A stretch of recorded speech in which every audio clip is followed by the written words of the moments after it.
Hello everybody, welcome back to the channel. And this is a little video about non-fiction November, which I have semi been joining in with, and semi just kind of finishing off a few books at the end of the month and pretending I've been joining in with. November has been quite a hectic month, and I spent the first couple of weeks just feeling very sorry for myself and feeling poorly. So I didn't get a vast amount of reading done in that time, but towards the end I remembered my commitment to non-fiction this month, and I did manage to read some interesting books. So my plan is to talk about them now. There's a few of them, and then basically have a little rundown about just non-fiction in general. The kinds of non-fiction I like. So I love to read about art. I particularly love it if there's lots of pictures. I find that it's a more interesting thing to read about than a lot of other media because you can experience it while doing the reading. So if you've got a picture of a portrait or a landscape, you get a fairly good idea of what it's like and what is good about it. So you get a kind of watered down version of the art to enjoy and just enjoy the picture. It's not going to be the same as obviously seeing an installation or seeing it in real life, but you get to look at the pictures basically. And a kind of art writing that I particularly enjoy, which brings us to my first book that I read, is when a book interlinks the intimate details of a person's life with art commentary. It kind of merges my wish to be highbrow and to be interested in highbrow things with just my nosiness. And there are a few books that I've read that have done this very, very well, but one in particular, and that's the one that I read this month, which is The Lonely City by Olivia Laing.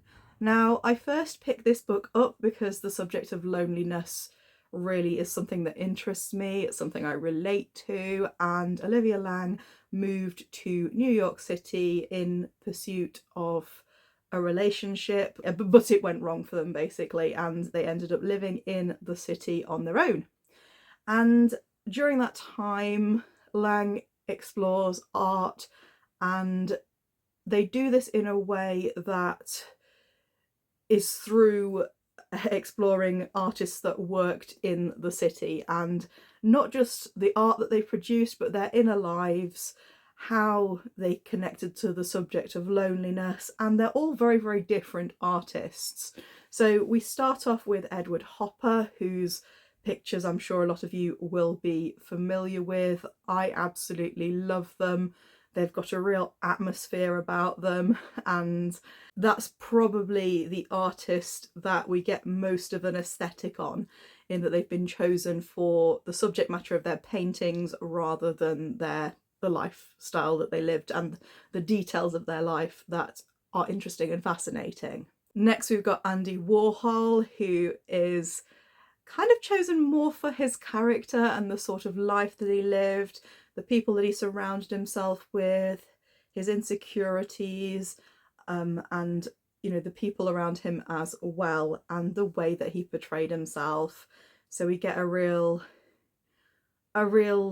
insight into the kind of scene and the factories and the social scene, and how Andy Warhol was still always kind of seen as quite a lonely person despite being surrounded by lots and lots of people, all of whom thought he was fabulous. Then we go on to David Wojnarowicz, who was mainly a photographer but also a painter. He had an absolutely dreadful childhood that Olivia Laing has taken a personal interest in his own kind of autobiography. I think it's called Knives, because Lang's written the preface to one version of his books, yet Close to the Knives by David Wojnarowicz, and he did like a series of portraits that are more about capturing the place and that kind of wanting to find connection through sex with strangers, for example, through drugs, through his graffiti art, through the places that he was in. And the loneliness that comes from surviving a truly horrific childhood, and lots of horrible things have happened to him that were just heartbreaking to read about.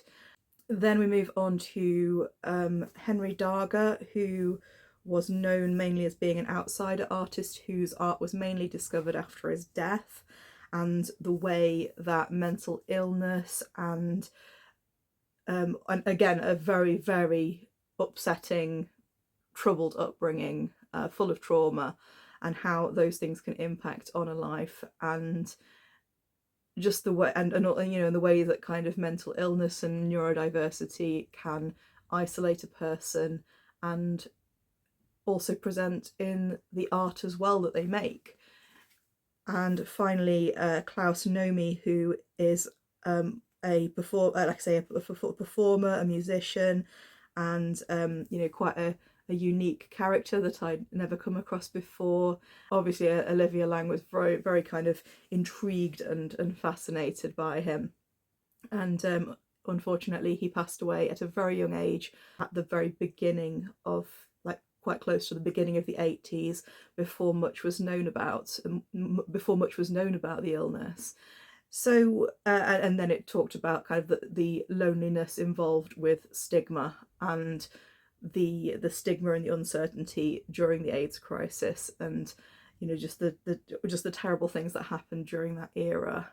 And then there's a little bit about kind of social experiments and kind of the beginnings of not reality television so much as experiments, and kind of before reality television took off, there were other types of social experiment that were really quite horrifying to read about as well. So there's a lot in this book that is not pleasant to experience, but everything that I was reading about here felt important. And Laing writes with such they kind of weave the personal with the general, and just the fascination with these people's lives. They really do talk about it in detail and bring their art to life. And this is the sort of book I absolutely love, because when someone is talking with a passion about art, and when they're talking with such esteem, it makes you curious and interested as well, even if it's an artist that you wouldn't particularly have necessarily radiated towards yourself. I mean, I don't tend to go for a lot of provocative art. I like particular aesthetics. This is an aesthetic I like. Anything with like a nocturne with light shining through windows. Love that kind of thing. Nightscapes, that kind of thing. I love, you know, pastel colours and different, you know, I like prettiness, but also I can appreciate other types of art, and I love reading about them. So it's a particular kind of book I like. I love it when the personal is blended with learning something new about other artists. I particularly loved Larissa Pham's Pop Song, which talks about her intimate life at the same time as talking about the artists that she admires and that she's studied and that she's learnt about. I really enjoyed that as a book, and I've just found out that she's written her first novel, which is coming out next year, so I will absolutely be checking that out. That will be on the pre-order list, I'm sure. Chris Kraus does something similar with I Love Dick, Dick being Richard. And I didn't like that book because I thought it was quite mean-spirited. It's the same sort of principle, and if you like your art a little bit edgier, then you might appreciate it as a book. It's been hailed as a classic, a cult classic. I did not like the book, but it's in the same kind of, it's another example of that kind of book that I find irresistible in a bookshop. Speaking of art, I read this fantastic book, Reframing Blackness by Alayo Akinkugbe, and this book was brilliant. This was a fantastic art book, and it is an urgent corrective that is very much needed to the history of art, which has largely ignored not only black artists, but also black sitters, the stories of the sitters, black contributors to the art world. And it's something that Akinkugbe argues for in a very concise, like, this is only, I don't think it's even 200 pages long, but she manages to cram so much into this book. And basically her argument is that it's not for the erasure of anything. She's spent her whole life studying art, enjoying art, and being fascinated by it. But during her studies, both at college and at university, she has felt that there is a lot missing from the curriculum, and that's basically blackness, black artists, and they've largely, she's basically pointing out that they've largely been ignored, their works have been overlooked, and it is time to bring them to the forefront and look at art through a different lens. So this is a brilliant book with lots of art in there. It's got lots of pictures, it's not dry, it's got lots of, like I say, lots of art, both by black artists and of black sitters and musers who've often been presented. They've been misidentified. They've had their stories removed, and it's about not just. I think the thing that surprised me most about this book was how she holds organisations and institutions accountable. And like I say, we don't want to be promoting these racist narratives. We want to be including everybody, because art is such... That's the wonderful thing about art. It encompasses absolutely everything. And, you know, what we put on the walls of our institutions is extremely important. Who we let tell their stories is extremely important. And I think she really brings a highlight to why it's important to have black curators in charge of things and telling the stories in a way that includes everybody. So I still really love the story of art by Gombrich, even though it is a very Eurocentric book. It is very of its time. It was written a long time ago, and there are absolutely no women in the... I think you know, they only added one woman in the most modern version of that book. So it is basically the story of art, you know, but just by men of the European schools. Gombrich is a wonderful, enthusiastic teacher. It's just a shame he doesn't apply that to, you know, a more diverse range of artists. But then obviously Katie Hessel wrote The Story of Art Without Men, which draws attention to women and non-binary artists, puts the spotlight on them, shows that there are women working alongside, and, you know, so often, sometimes, you know, creating art that we associate with famous male artists, often creating things that they've, you know, I'm not saying copied, but, you know, but the chronology, let's just say the chronology is a little bit sus. So, you know, I think that was a wonderful book as well, and Reframing Blackness should be up there on your list as well, because it was a brilliant book. I gave it 5 stars. It made lots of brilliant points, and it did it in a way that was engaging and very much kind of, this is what we need, this is what we need to sort out, and yep, here are some ideas, let's do it. So I do have, I've got some photography books by black artists. I have a book called Black Art, which is, I think, one of those Thames and Hudson editions. Now, Akinkugbe says that she rejects the term black art because it's very vague. I absolutely see why she would reject that as a term.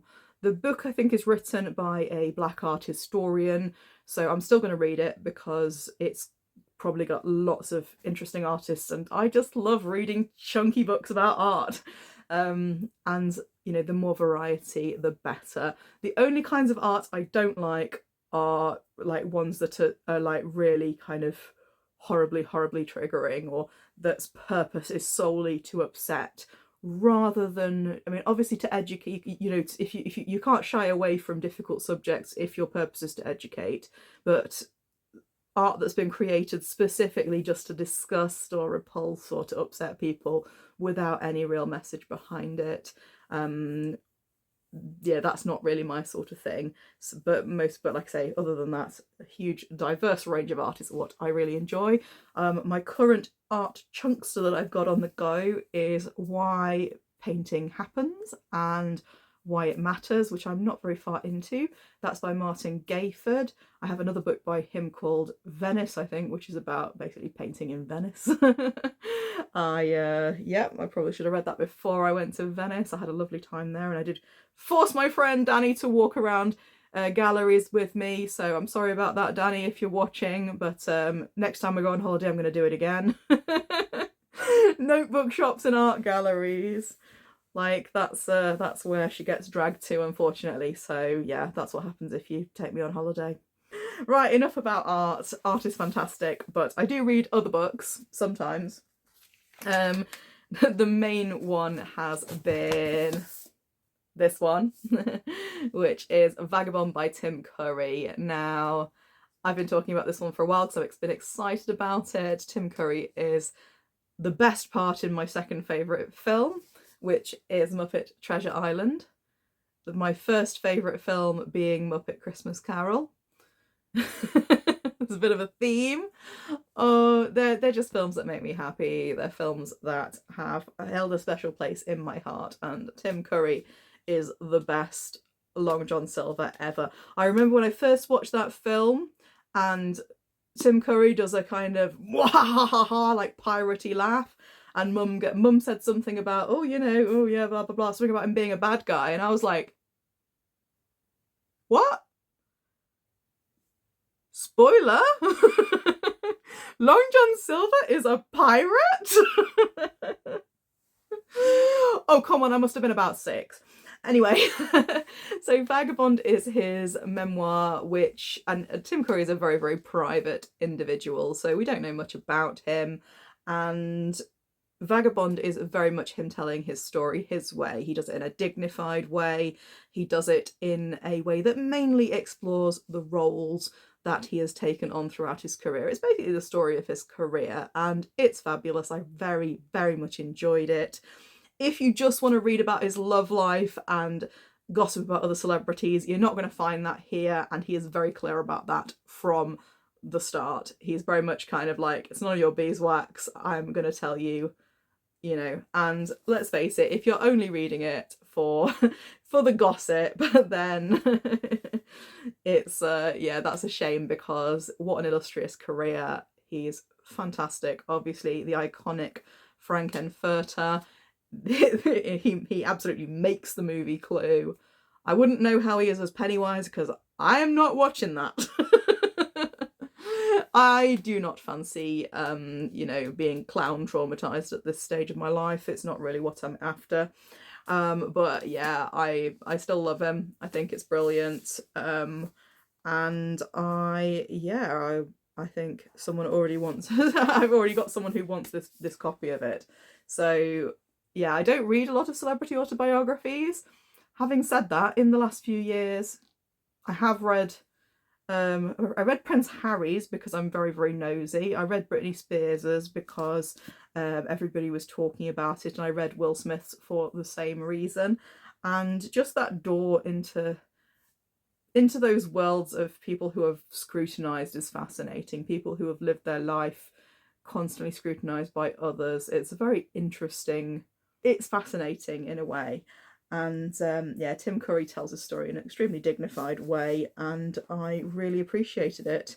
And yeah, I really feel like I want to watch a Tim Curry marathon now, so if anyone wants to join me on that. He's absolutely charming. I did, yeah, on the last day of November, I did try and start another couple of books because I was like, well, I haven't read that many books in non-fiction November. How am I going to talk about it? So yeah, so I've actually just, this one's extremely short, so I thought I could get through quite a bit of this. This is The Practice of Not Thinking by Ryanosuke Koike, and it is a book by an ex-monk, a former monk who practices Zen Buddhism, and it's a book basically talking about the application of the Buddhist principles to everyday life.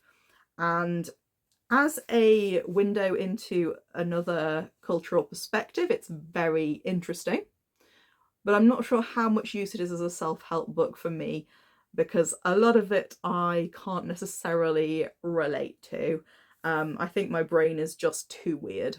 I have too weird a brain. There is too much going on in it at all the time. But it's basically exploring the underpinnings of secular mindfulness that we teach, both, you know, to people who are struggling with mental health difficulties, and to people who just, you know, just as a something that helps with finding peace in your life, and being more present. So it's something that is increasingly recognized as something that is useful to us, and it's useful to have a look at that from, I believe a lot of it came from Buddhism, and different ways of meditating, and various religions that we've kind of incorporated into kind of a secular framework for meditating. And to actually, you know, to hear about it from someone who has lived as a monk, and their kind of perspectives on how to do it. And I think, you know, it's mostly the side of it that most interests me is, you know, learning about the Buddhism, learning about, you know, the theory behind Buddhism, and the ways that the Zen Buddhists try to live their lives, and the rules that they try to abide by. That's particularly fascinating to me. I've always found other faiths interesting, and you know, you can, whenever you're hearing about other people's life experiences, you can, you know, you can take a little bit of that wisdom and apply it. I don't know how it's going to go. I'm about kind of 40-50 pages in, so yeah, very interesting so far. And the other book that I started yesterday was An African History of Africa by Zainab Badawi. And this is a book I've been looking forward to for a while. I've got it in paperback. I wanted to buy it in hardback, but it's enormous. So I thought that'd be quite difficult, you know, to hold up. Yeah, my wrists are a bit, yeah, anyway. But she's already given us an overview of what she's going to talk about, and I am very excited to read about it.